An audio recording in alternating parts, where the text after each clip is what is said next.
Jayachandran Gold and Diamonds, now at Palikatnai. உதயநிதியாக காரணம் ஜெயிலுக்கு போறதுக்குன்னு statement சொல்றாரு. காவல்துறை அதை அனுமதிக்குது. அப்போ சவுக்கு சங்கரை பார்த்து திமுக பயப்படுதா? பயப்படுது. சவுக்கு இப்ப யாருக்கு தேவை? அண்ணாமலைக்கு தேவையா, வேலுமணிக்கு தேவையா, அதிமுகவுக்கு தேவையா, பிஜேபிக்கு தேவையா? நீங்க சவுக்குக்கு சுப்ரீம் கோர்ட்ல ஒரு சிட்டிங்க்கு 11 லட்சம் ரூபா, 6 சிட்டிங் பின்னால குண்டாஸ் உடைக்கப்படும். ஐடி அதிகாரிகள், அமலாக்கத்துறை அதிகாரிகள் சவுக்கை பார்த்துட்டு போறான்னு சொல்றாரு. இவர் என்ன இன்கம் டேக்ஸ் கமிஷனரா? அதானே. இல்லை ஃபைனான்ஸ் மினிஸ்டரா? இல்லை ஃபைனான்ஸ் மினிஸ்டர் நிர்மலா சீதாராமனுடைய நேர்முக உதவியாளரா? யார் இவர்? இல்லை இப்போ இந்த மூத்த அமைச்சரான என்ன காரணத்துக்காக சவுக்கை பார்த்தாங்க ஐயா? செந்தில் பாலாஜிக்கு நேர்ந்த நிலை வந்துடும். சூர்யா என்ன பண்றாரு? தனக்கு தெரிஞ்ச ரகசியங்களை புறம் சொல்றாரு. இதே ரகசியங்களும் சவுக்குக்கும் தெரியும். சரியா? ஆனா இப்பதான் இது முதல்வருக்கே தெரிய வருது. பிறகு முதலமைச்சரை ஆச்சரியமா அதிர்ச்சியமா கேட்கிறாரு. இவர் அமைச்சரான பொழுது நெப்போலியன் என்ற குமரேசன் அவருடைய உதவியாளர் எங்க செக்ரட்டரியேட்ல, இன்னைக்கு அமெரிக்க பணையார். இதெல்லாம் எப்படி வந்ததுன்னு அண்ணாமலையும் சவுக்கு சங்கரும் அமலாக்கத்துறை போட்டு விட்டா, நாளைக்கே பிஜேபி பக்கம் போனாலும் அது சந்தேகப்படுறது இல்லை. பிஜேபி பக்கம் யாரும் போக மாட்டாங்க. பிஜேபி பக்கம் போனால் கவுன்சிலோட ஆக முடியாது. ஏன் வருத்தப்படுறாங்க? எனக்கு யாரும் உண்மையா இல்ல. முதல்ல சொல்லுவார்ல, தூங்கி எந்திரிச்சா தலைவலியா இருக்கியா. சரி, எடப்பாடி அவர்கள் மாதிரி பேசுறாரு. எடப்பாடி ஜம்பாயிட்டாரு. கட்சி பதவி, ஆட்சி பதவி, 2 பதவியுமே வாரிசு தான்.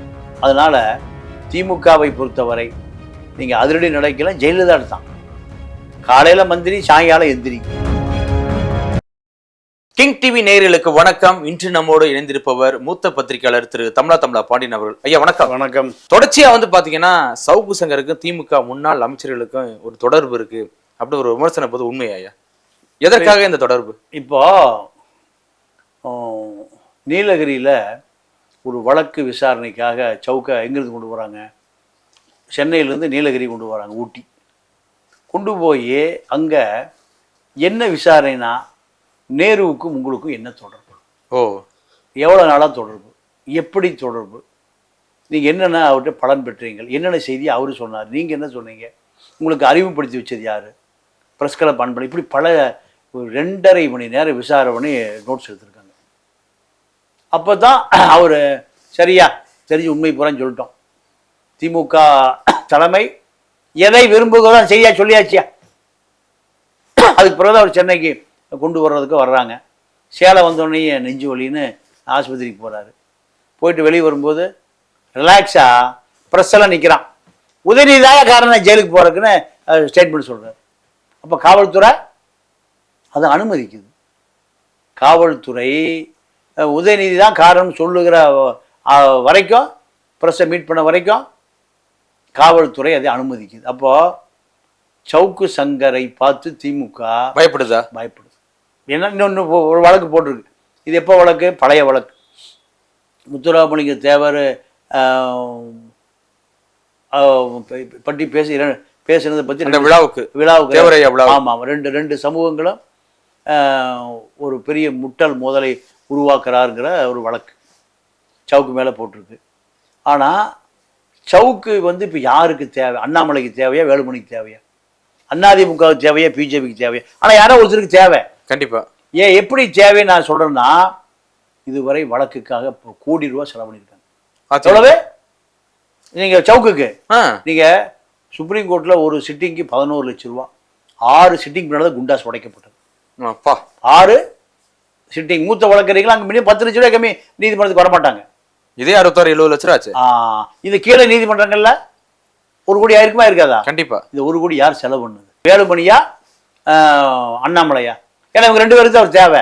ஏன்னா இது எந்த அடிப்படையில் நான் சொல்றேன்னு கேட்டிங்கன்னா, தேனியில் காவல்துறை வழக்கு பதிவு செஞ்சு கைது பண்ணுறாங்க. கோயம்புத்தூர் கோர்ட்டில் 50 அதிமுக வழக்கறிஞர்கள் நிற்கிறாங்க. இருக்காங்களா? கண்டிப்பா, எல்லாரும் பார்த்தாங்க. அப்போ வேலுமணி சொல்லாமையே அங்கே 50 அதிமுக வழக்கறிஞர்கள் வந்தாங்க. எதுக்கு சவுக்கு சங்கரை காப்பாற்றின அதிமுக வழக்கறிஞர்கள்? நல்ல கேள்வி, அருமையான கேள்வி, ஆழமான கேள்வி. சவுக்கு சங்கர் அதிமுகவுக்கு தேவைப்படுகிற ஒரு நபர். எதுக்கு? திமுகவை அடிக்கிறது. நீங்க இப்போ ட்ரெண்ட் எப்படி இருக்குன்னு கேளுங்க. நீங்க எல்லா கட்சியுமே சவுக்கு சங்கர் வந்த பிறகு ஐடிவிங்க ஆரம்பிச்சிருக்காங்க. ஏன்? நீங்க முதல்ல அண்ணாமலையே ஐடி விங்கோட தான் வந்தாரு. ஆ தலைவரா தலைவர் இருக்கு. கரெக்டா சொல்றீங்க. ஐடி விங்க வார் நம்ம ஆமா வார் ரூமோட தான் வந்தார். இப்போ நீங்க 2021 தேர்தல்ல 400 கோடி ரூபாய் யாருக்கு பீஸ்னா பிரசாந்த் கிஷோருக்கு. அவர் என்ன வேலை செய்வார்? ஐடி விங் தான். அப்போ ஒரு ஆளுக்கே வந்து 400 கோடி ரூபா கொடுத்தான் திமுக ஒரு கருத்தை உருவாக்குவது. ஒரு கருத்தை உருவாக்குவது திமுகவுக்கு ஆதரவாக உருவாக்குது. ஸ்டாலின் தான் வர்றாரு, மாற்றம் தான் தர்றாருன்னு ஒரு எல்லா பக்கம் பேனர் இருந்தா. ஆமா, இந்த பேனர்ல யாருடைய மூளை? பிரசாந்த் கிஷோர் மூளை. அப்போ 40-50 ஆண்டு கால திராவிட வரலாற்றுல வந்து பாத்தீங்கன்னா ஒரு பிரசாந்த் கிஷோர் தான் இதை நிர்ணயிக்கிறாரு, அப்படி தீர்மானிக்கிறாரா திமுக வெற்றியை? இது எவ்வளவு பெரிய பின்னடைவுன்னு பாருங்க. அண்ணாவுக்கும் பெரியாருக்கும் கருணாநிதிக்கும் பிரசாந்த் கிஷோரை நம்பினாங்க. அன்னைக்கு ஐடி இல்லை, அன்னைக்கு ஐடி விங் இல்லை. இருந்தாலும் இந்த 21ஆம் நூற்றாண்டுல எதையெல்லாம் தீர்மானிப்பது இந்த ஐடி விங் தான். ஒரு கருத்து உருவாக்கும். அப்போ சவுக்கு தான் இந்த 2010க்கு பின்னாடி இணையதளம், சவுக்கு இணையதளம், அது வந்து சிடி செல்வம் நீதியரசர் அதை தடையே பண்ணிட்டார். அப்புறம் என்ன பண்ணாரா, யூடியூப் சேனல் பிரஸ் கிளப்ல போய் உட்கார்ந்துருந்தார் அன்பு சிசினா. அன்பு வந்து அச்சு ஊடகத்துல ஒரு பிளாக்மெயில் ஜேர்னலிசத்தை தமிழ்நாடு முழுக்க விதைச்சவர். அவருடைய சிசின் தான் யாரு? நம்ம சவுக்கு.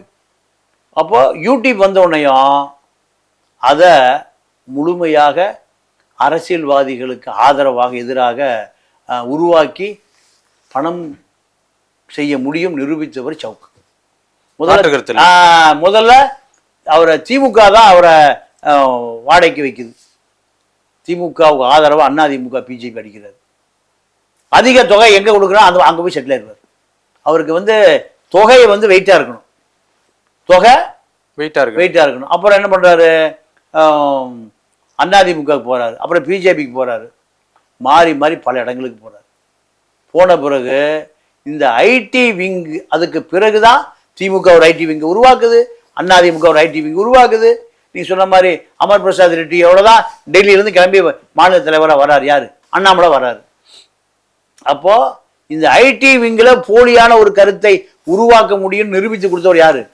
நம்ம சவுக்கு சங்கர் தான். இப்போ இல்லையா, இப்ப சவுக்கு சங்கருக்கும் மூத்த அமைச்சர்களுக்கு என்ன தொடர்பு? எதற்காக சவுக்கு சங்கரை இவங்களை வந்து பார்த்தாங்க? எதுக்கு வந்து பார்த்தாங்கன்னா, அண்ணாமலை சவுக்குவுக்கும் நெருங்கிய நெருக்கம். பிரதீப் என்ன சொல்கிறாருன்னா, வேளச்சேரி வீட்டில் ஐடி அதிகாரிகள், அமலாக்கத்துறை அதிகாரிகள் வந்து சவுக்கை பார்த்துட்டு போகிறான்னு சொல்கிறாரு. இவர் என்ன இன்கம் டேக்ஸ் கமிஷனரா? அதானே. இல்லை ஃபைனான்ஸ் மினிஸ்டரா? இல்லை ஃபைனான்ஸ் மினிஸ்டர் நிர்மலா சீதாராமனுடைய நேர்முக உதவியாளரா? யார் இவர்? இவரை போய் ஐடி அதிகாரிகள் பார்க்க வேண்டிய அவசியம் என்ன? அப்போ அண்ணாமலை இவருக்கு நெருக்கம். அண்ணாமலை யாருக்கு நெருக்கம்? சவுக்குக்கு. அண்ணாமலை அதை தாண்டி டெல்லியில் யாருக்கு நெருக்கம்? PL சந்தோஷ் பாஜகவினுடைய தேசிய செயலாளர் RSSல. அவங்க தான் பிஜேபிக்கு கொள்கை வகுப்பாளர்கள். அப்போ PL சந்தோஷ் எது சொன்னாலும் டெல்லி கேட்கும். PL சந்தோஷ் தான் அண்ணாமலையை தமிழ்நாடு அரசியலுக்கே கொண்டு வர்றார், தலைவராக்குறார். அப்போது அண்ணாமலை யாருக்கு நெருக்கம்? சவுக்கு நெருக்கம். அப்போ டெல்லியும் சவுக்கு நெருக்கம். அப்படித்தானே எடுத்து? ஆமாம், கண்டிப்பா. அண்ணாமலை சவுக்கை வச்சு காய் நகர்த்துறாரு திமுக எதிராக. திமுக ஃபைல் 1, ஃபைல் 2, 3, 4, 5 டங்குப்புட்டி, காலி டங்குப்புட்டி, அதில் ஒன்றும் இல்லை, அது வேறு விஷயம். ஆளுநர் மாதிரிக்கு போகிறது. இப்போ சவுக்கு என்ன சொல்றாரு? நான் தான் எல்லாம் கொடுத்தேன். அப்போ திமுகவை எதிர்த்து அடிப்பதற்கு பிஜேபிக்கு ஒரு ஆள் வேணும். என்ன காரணம்னா, சவுக்கு எதை போட்டாலும் அந்த வேறு கண்டென்ட் எடுத்து போடுவான். எல்லாம் அங்கே இங்கேன்னு பார்த்தா ஒரு மாதத்துக்குள்ளே 10 லட்சம் பேர் பார்த்துருவான். வைரல் ஆயிரும். 10 லட்சம் பேர் பார்த்துருவான். இந்த 10 லட்சம் பேருக்கு குறைந்தது ஒரு ஆள் ஒரு 100 பேருக்கு ஒரு தகவலை சொல்லுவான். 50 பேருக்காவது கொண்டு போய் சேர்த்துவான். அப்போ 1 கோடி பேருக்கு ஒரு கருத்து வலிந்து திணிக்கப்படும்.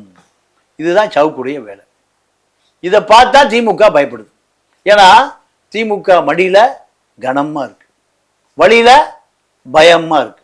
அப்போது சவுக்கு திமுகவை அதிமுக பின்னணியில் பிஜேபி பின்னணியில் திமுகவை அம்பலப்படுத்துகிறார். G2 விமர்சனம் பண்ணுறார். இதுதான் திமுகவுக்கு சவுக்கு மேலே உள்ள கோபம். இல்லை இப்போ இந்த மூத்த அமைச்சரான என்ன காரணத்துக்காக சவுக்கை பார்த்தாங்க ஐயா? இல்லை மூத்த அமைச்சர்கள் பூரா செந்தில் பாலாஜிக்கு நேர்ந்த நிலை வந்துடக்கூடாது, தனக்கு வந்துடக்கூடாது.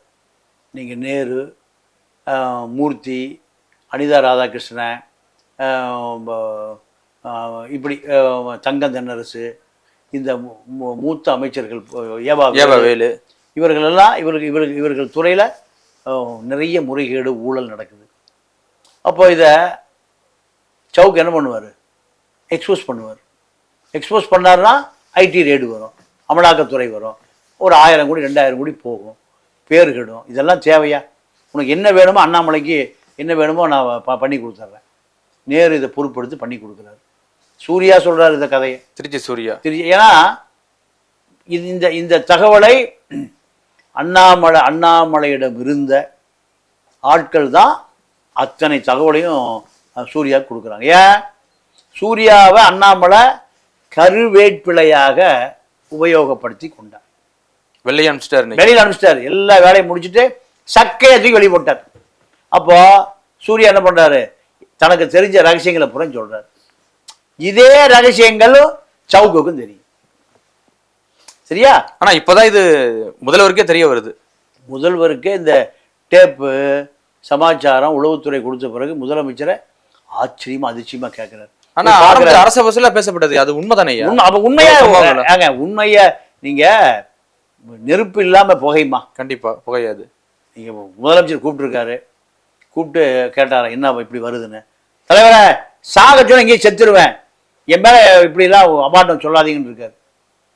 எல்லா ஆதாரத்தையும் கொடுத்துருக்காரு. பேசாம உட்கார்ந்துருந்தாராம். முதலமைச்சருக்கு அனைத்து ஆவணங்களையும் எப்படி எடுக்கிறதுன்னு தெரியும் உளவுத்துறைக்கு. கொடுத்தோடனே ஒண்ணுமே பேசலையா? ஏன்னா நேரு அரியலூர்ல மிளகா முடி வச்சிருந்தார். கட்சிக்கு வரதுக்கு முடி 84 85 தான். இன்னைக்கு அவருடைய சொத்து மதிப்பு அமெரிக்காவில் நெப்போலியன் அவர் 500 ஏக்கராவில் என்ன வச்சிருக்காரு? இயற்கை விவசாயம் பண்ணை வச்சிருக்காரு. அமெரிக்க பண்ணையார், அரியலூர் பண்ணையார் இல்ல. இந்த ஊர் பண்ணையாரு அமெரிக்க பண்ணையார். அப்போ புதுசா இம்போர்ட்டட் காரு, எந்த அமைச்சர்கிட்ட இல்லாத ஒரு காரு. எப்படி இதெல்லாம் சாத்தியம்? இவர் அமைச்சரான பொழுது நெப்போலியன் என்ற குமரேசன் அவருடைய உதவியாளர் எங்க செக்ரட்டரியேட்ல. இன்னைக்கு மத்திய மந்திரியா போய் பிஜேபி அங்க போய் இங்க போய் பல 1000 ஏக்கரா பண்ணைகளை இருக்கக்கூடிய அமெரிக்க பண்ணையார். இதெல்லாம் எப்படி வந்ததுன்னு அண்ணாமலையும் சவுக்கு சங்கரும் அமலாக்கத்துறை போட்டு விட்டா செந்தில் பாலாஜி மாதிரி இருக்கணும். 1.25 வருஷம் ஆகணும். நெஞ்சு வலிச்சாலும் விட மாட்டேங்கிறான், எந்த வழி வந்தாலும் விட மாட்டேங்கிறான். ஐயா இன்னொரு டவுட் என்னன்னா, இப்ப சமீபத்துல கைதான எம்ஆர் விஜயபாஸ்கர் இன்னைக்கு வெளியில வந்துட்டாரு. அவர் போய் எடப்பாடி அவர்களுக்கு பார்த்தாரு, நேரடியாக வீட்டுல போய் பார்த்து பேசலாம் வந்திருக்காரு. ஆனா செந்தில் பாலாஜி அவர்கள் திடீர்னு உடல்நிலை குறைவா இப்ப இங்க ஜிஹெச்ல அட்மிட் பண்ணவும் சரி, கோர்ட்டுக்கு கொண்டு வரவும் சரி, திமுக அமைச்சர்களோ திமுக சார்ந்த நிர்வாகிகளோ யாருமே அவரை பார்க்க போல. என்ன காரணம்? வேணான்னு விட்டாங்களா? இல்ல, அப்படி விட முடியாது. அப்படி விட்டா செந்தில் பாலாஜி இன்னொரு சூர்யா சிவாவா மாறிடுவார். எப்படி? சூர்யா சிவாவுக்கு தெரிந்ததை விட நீங்க முதலமைச்சர் அலுவலகத்தை பத்தி நிறைய ரகசியம் யாருக்கு தெரியும்? செந்தில் பாலாஜி. அப்படியே 1.5 வருஷமா கண்டுக்கலையாங்க. அதாவது இல்ல, உண்மைதான். ஏன்னா இப்ப போன பொன்முடி அவர்களை உச்சநீதிமன்றம் போயிட்டு திரும்ப கொண்டு அமைச்சரா வந்துட்டாரு. ஆமா, அதிமுக முன்னாள் அமைச்சரோட இன்னைக்கு வெளில வந்துட்டாரு. அப்படிங்கும் போது செந்தில் பாலாஜிக்கு ஏன் 1.5 வருஷம், ஏன் அவ்வளவு டிமாண்டு, என்ன காரணம்? இல்ல, செந்தில் பாலாஜியை பொறுத்த வரைக்கும் பொன்முடிக்கு சொந்த பணம், சொந்த அறிவு, சொந்த ஆட்கள். யாருக்கு? பொன்முடிக்கு. செந்தில் பாலாஜிக்கு அது இல்லை. கட்சியும் சப்போர்ட் பண்ணல. கட்சி சப்போர்ட் பண்ணுவதை விட அவருக்கான ஒரு டெல்லி ஆதரவு தளம், அதே போல தமிழ்நாட்டில் திமுக அரசியல் 2 ஆதரவும் அவருக்கு இல்லை. அதனால தான் அவர் இன்னும் உள்ளே கிடக்கிறார். 2வது, பிஜேபி உடைய கோபம் செந்தில் பாலாஜி மேலே இன்னும் ஆறலை, இன்னும் அடங்கலை. எப்படின்னா வந்தாருன்னா கொங்கு பெல்ட்டில் பெரிய ரவுண்டு வருவார். கொங்கு பெல்ட்டில் விஜயபாஸ்கர் அப்படிலாம் எந்த பெரிய பின்னணியெல்லாம் கிடையாது. பொன்முடிக்கு விழுப்புரம் மட்டும்தான் அரசியல். ஆனால் செந்தில் பாலாஜிக்கு டோட்டல் கொங்கு பெல்ட் ஃபுல்லாக கரூர் வரைக்கும் வரும். கொங்கு பெல்ட் கரூர் வரைக்கும் வருது. இப்படி பல விஷயங்கள், பல ரகசியங்கள் பொதிந்து கிடக்கு. இதெல்லாம் சவுக்கு ஒப்பிச்சிட்டார். எங்க விசாரணையில் இது பூரா முதலமைச்சருடைய கவனத்திற்கு வந்த பிறகுதான் முதலமைச்சர் பெரிய அளவில் வருத்தப்படுறாரு. ஏன் வருத்தப்படுறாரு? எனக்கு யார் உண்மையா இல்லை முதல்ல சொல்லுவார்ல, தூங்கி எந்திரிச்சா தலைவலியா இருக்கியா. சரி, எடப்பாடி அவர்கள் மாதிரி பேசுறாரு. இல்லை, எடப்பாடி தெம்பாயிட்டாரு. நீ எடப்பாடியை நீங்க குறைச்சே மதிப்பிட வேண்டாம். எடப்பாடி ரொம்ப தெம்பாயிட்டார். எல்லா மாவட்டங்களையும் போய் ஆய்வுக்குழுவில் போய் யார் யார் எதிர்முகாம கண்டுபிடிக்கிறாரு. யார் யாரு தனக்கு எதிராக இருக்காங்க. சசிகலா கோஷ்டி யாரு, ஓபிஎஸ் குரூப் யாரு, வேலுமணி குரூப் யாரு வரை கண்டுபிடிச்சிட்டாரு. சசிகலாவை சேர்த்திக்க, டிடிவி சேர்த்திக்க, ஓபிஎஸ் சேர்த்திக்க, இப்படி சொல்லுகிற செங்கோட்டையன் குரூப் யாரு. ஈரோட்டில் போய் செங்கோட்டையன் குரூப்புக்கு ஆப்போசிட் ஆளை பேச விட்டு ரசிச்சிருக்காரு. எங்க ஈரோட்டில். கோயம்புத்தூர் போய் வேலுமணிக்கு எதிராக இருக்கிறவன பேச விட்டு கேட்டிருக்காரு. இல்லை, செக்கு தான். அரசியலுங்கிறது ஒரு பெரிய சித்து விளையாட்டு தான். ஆனா இப்ப திமுக தலைவருக்கு இவ்வளவு பெரிய ஒரு மன உளைச்சல் வந்திருக்கையா? இப்பதான் தெரிய ஆரம்பிச்சிருக்கேன். எப்படியா? ஆமா, இது நீண்ட காலம் அவர் நம்பியிருந்த ஆட்கள் பூரா தனக்கு எதிராக அண்ணாமலைக்கோட தொடர்புல இருந்து தன்னை காப்பாற்றி கொண்டார்கள். ஏன்னா கார்பரேட் முதலாளிகள் எல்லாமே. ஆமா, நீங்க TVH, true value builder homes, Kaveri மருத்துவமனை, இப்படி பெரிய கார்பரேட் நிறுவனமா விரிந்து பறந்து கிடக்கு. இதை காப்பாற்றணும் அண்ணாமலை நீ போய் செட்டில் ஆகி தான் ஆகணும். இப்போ நாளைக்கே பிஜேபி பக்கம் போனாலும் அதுக்கு சந்தேகப்படுறது இல்லை. பிஜேபி பக்கம் யாரும் போக மாட்டாங்க. பிஜேபி பக்கம் போனால் கவுன்சிலோட ஆக முடியாது. ஏன் என்ன ஆக முடியாது? தமிழ்நாடு அரசியலுக்கெல்லாம் திமுக அதிமுக தான். அண்ணாமலை இப்போ கிளம்பிட்டாரு. அப்போ எப்படி இவர்கள் போய் அங்கே செய்ய முடியும்? மக்கள் வாக்கு வங்கி இருக்கிற ரெண்டு கட்சி எது? அதிமுக இருந்து எங்க போவாங்க? திமுக போவான். திமுக இருந்து அண்ணா திமுக. பிஜேபிக்கெல்லாம் போக மாட்டான். ஏன்னா பிஜேபி சுயேட்சை போல தான் தமிழ்நாட்டில். இன்னும் திமுக சவாரி பண்ணணும், இல்லை அதிமுக மேலே சவாரி பண்ணணும். தனியாக சவாரி பண்ண முடியுமா? வாய்ப்பு இல்லை. அப்போ தனியாக 25% ஓட்டை வச்சிருக்கிற கட்சி ரெண்டு கட்சி அது திராவிட கட்சிகள் தான். இப்ப இந்த விவகாரம் இருக்குல்ல, இப்ப இந்த டேப் விவகாரம் இருக்குல்ல, இப்ப சவுக்கோட வாக்குமூலம் எல்லாம் இருக்குல்ல, அடுத்த நகர்வு எப்படியா இருக்கும்? இல்லைன்னா அதாவது அதுதான் நீங்கள் இப்போ கேட்ட கேள்வி என்னென்னா, திருச்சியில் ஒரு நேரு தான் இருக்கார், ரெண்டாவது நேரு இல்லை. நீங்கள் அன்பில் மகேஷ் பொய்யாமொழி நேரு இடத்த பாதி கூட நிரப்ப முடியாது. நேரு இடத்த பாதி கூட நிரப்ப முடியாது. அப்போ என்ன பண்ணுவீங்க? பாதி நேருவையாக போடுவீங்க, மீதி நேருக்கு இன்னொரு ஆளுக்கு கண்டுபிடிப்பீங்க. அதனால திமுக ஸ்டைல் அதுதான். திமுக ஸ்டைலு எது? இவர்களே தொடரட்டும், சரிப்படுத்தி கொள்ளுங்கள். கருணாநிதி அப்படி தான் சொல்லுவார். அமைதி காக்கிறாரு. கருணாநிதி அப்படி தான் சொல்லுவார். நீங்கள் திமுகவை பொறுத்த வரைக்கும் ஒரு கட்சியினுடைய மாவட்ட செயலாளர் அப்படின்னா அடுத்த தலைமுறை வரைக்கும் அவன் தான் மாவட்ட செயலாளர். அடுத்த நீங்கள் தூத்துக்குடி பெரியசாமின்னு ஒருத்தர் இருந்தார், கருணாநிதி முரட்டு பக்தர், பார்த்துருக்கீங்களா? அவர் மரணம் அடைந்த பின்னாடி இப்போ அங்கே யார் மாவட்ட செயலாளர்? அவர் மக தான் மந்திரி. இப்படியே எடுத்துக்க. தமிழ்நாடு நேருக்கு திருச்சியில் நேருக்கு பின்னாடி யார்? அவர் பையன் தான். ஐபிக்கு பின்னாடி அவர் பையன் வந்துட்டான். பொன்முடிக்கு பின்னாடி அவர் பையன் வந்துட்டாப்புல. இப்படி தான் நீங்கள் வாரிசு அரசியல் தான் மாவட்ட செயலர். கட்சி பதவி ஆட்சி பதவி ரெண்டு பதவியுமே வாரிசு தான். அதனால திமுகவை பொறுத்தவரை நீங்கள் அதிரடி நடக்கலாம். ஜெயலலிதா தான் காலையில் மந்திரி, சாயங்காலம் எந்திரி. நீங்கள் ஒரு பதவி இருக்குமா இல்லைன்னு தெரியாது. கேளம்பாக்கத்தில் ஒரு நேர்காணல் எல்லாம் எங்களெல்லாம் வேன் வச்சு கூட்டிகிட்டு போயிருந்தாங்க. இது எப்போ நடந்ததுன்னா 2005-6 வாக்கில்.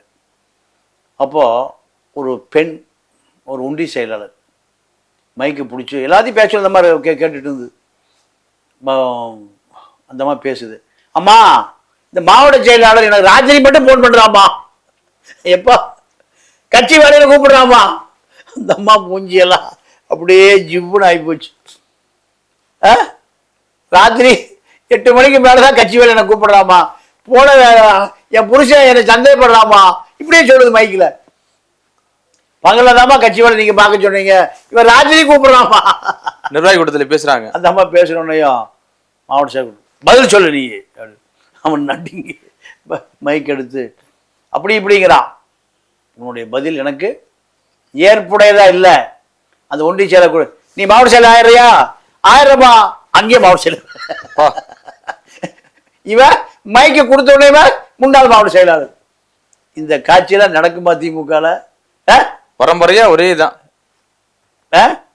நேர தவிர வேற மாவட்ட செயலர் அங்க வந்துட முடியுமா?